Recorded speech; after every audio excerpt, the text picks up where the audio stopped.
Bring in our insiders, Chris Mortensen and Adam Schefter. Guys, I doubt you got much sleep last night. A lot going on in the league today. What's the very latest?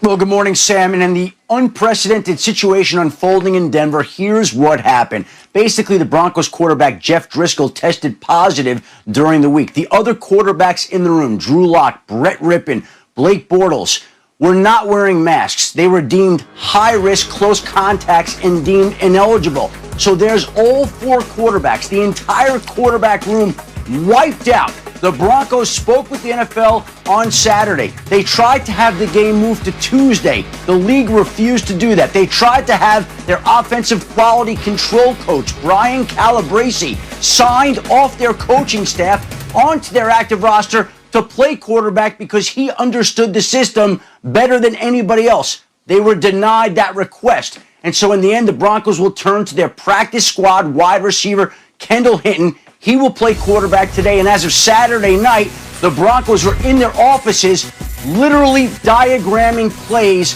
trying to figure out how they could mount yardage today against a tough New Orleans Saints defense. And the reason that the league refused to move this game to Tuesday or any other time is because basically this is a situation where the outbreak was contained, unlike in Baltimore, where the cases have spread and continue to come in this morning. And that's why the league pushed back the game from Thursday night on Thanksgiving to Sunday to now Tuesday. And the league still insists that game is on because the league believes, again, that it was trying to contain the outbreak, which it struggled to do. The latest Ravens to test positive this morning, Mark Andrews, the Pro Bowl tight end, who's a pre-existing diabetic type 1. Matt Judon also tested positive.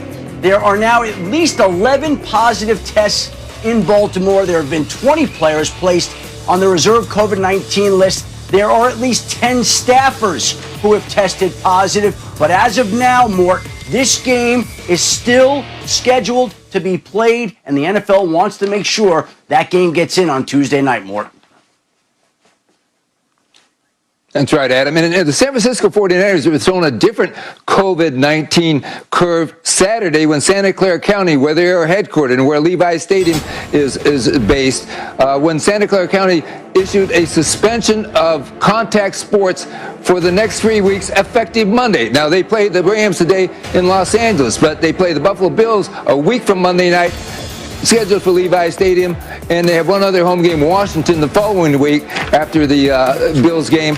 They've been talking to Santa Clara County officials. It doesn't look real promising right now, so the possibilities of them playing in Arizona at State Farm Stadium, where the Cardinals are based. There's no conflicts there with the Cardinals. Las Vegas and Dallas also discussed. But this had been a contingency plan preseason that had been discussed between the team and the county and the league. And Sam, will have more on the Broncos quarterbacks, the Ravens' positive tests, the Lions firing their head coach and GM, all coming up later in the show. Yeah, no doubt there is a lot going on today. Look, you're in a wild situation in Denver when you're trying to get your quality control guy to play quarterback with a day's notice. They're strange times for everybody across the board. But, Rex, I think for a lot of people, when they hear you don't have a quarterback, they assume panic sets in from a coach's perspective.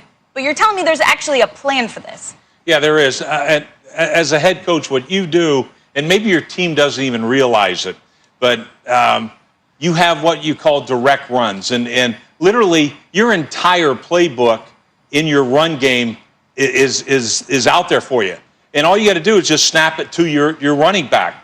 Have the quarterback. He doesn't exist in that play. You put him somewhere else. You can put him at the point of attack. You can put him backside. You can do anything you want. Extra linemen, extra running backs.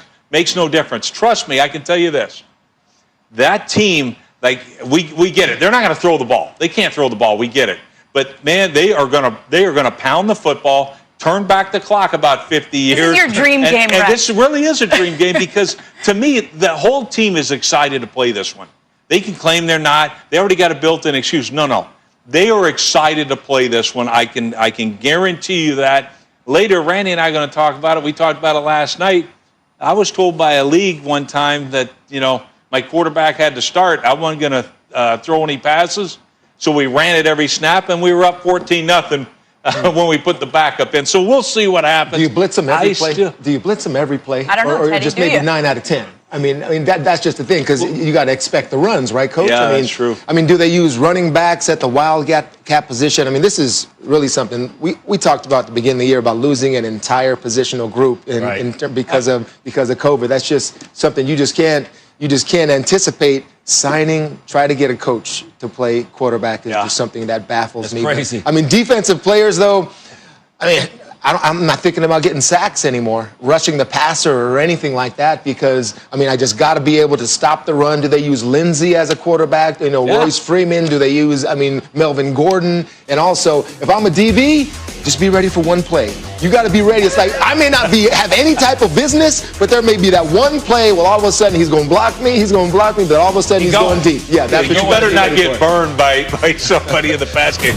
Rex, you were talking about, a player. You're talking about the wide receiver. You moved to quarterback Brad Smith. I see some similarities in a guy like Kendall Hinton because of him understanding the routes, where the player's supposed to be, and how to throw the ball. But one thing I like about it, the uncertainty for the New Orleans Saints. One thing that I'll give you a statistic about the New Orleans Saints. The Saints are #1. Their defense is #1 in the National Football League in penalty. So you're going in this game at Mile High Stadium. Where are all the eyes at in this game at the quarterback position? So the New Orleans Saints, y'all lead the league defensively in penalties. They have to be safe and understand how to attack the quarterback. Teddy, you talking about that one pass where they might slide past you? If they are passing the ball, the Saints have to be careful about attacking the quarterback because they lead the league in that. Yeah, for that Saints defense, it's all about the element of surprise today because they don't know what they're preparing for. Matt, I want to bring you in here because I know you actually called some Wake Forest games the last couple of years, so you actually got to see Kendall Hinton, albeit not necessarily at the quarterback position. What do you know about this guy? Yeah, that's right, Sam. I did see him at the wide receiver position, but the Dave Clawson offense, that Wake Forest offense, a lot of zone reads. I call it a ride read. So he's got a lot of experience in the backfield with ball handling and cadence and those types of things. But I'd also just like to say the offensive line coach in Denver is Mike Munchak. And when I played for him in Tennessee, he had a contingency plan, just like Rex said. And that contingency plan, if we dressed 2 quarterbacks, our emergency quarterback was going to be Chris Johnson, CJ2K. So I would expect those same kind of plays with Kendall Hinton at quarterback.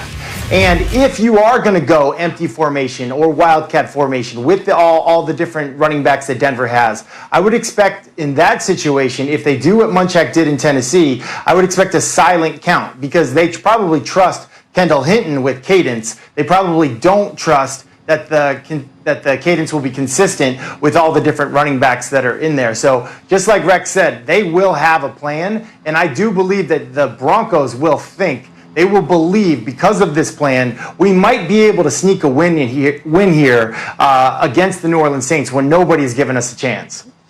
As was the plan talked about before in the past? Of course, you got to have the plan, but if the plan is now, okay, this is my plan if this would have happened, and then you try to implement it like last night, or when you just have 2 days to do it, that's just the thing the whole Denver Broncos have to worry about in terms of this is something totally new to what they game plan for the entire week. So I understand the coaching staff, but implementing that plan in like 36 hours, that's going to be something to see. Well, in a positive note for this Broncos offense, strange to say this, but Kendall Hinton has actually thrown a touchdown pass in a game more recently than Taysom Hill.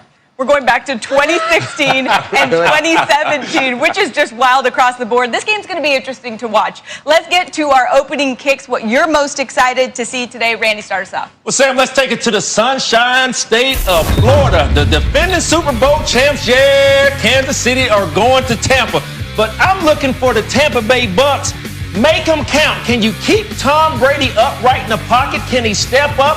Offensive lineman.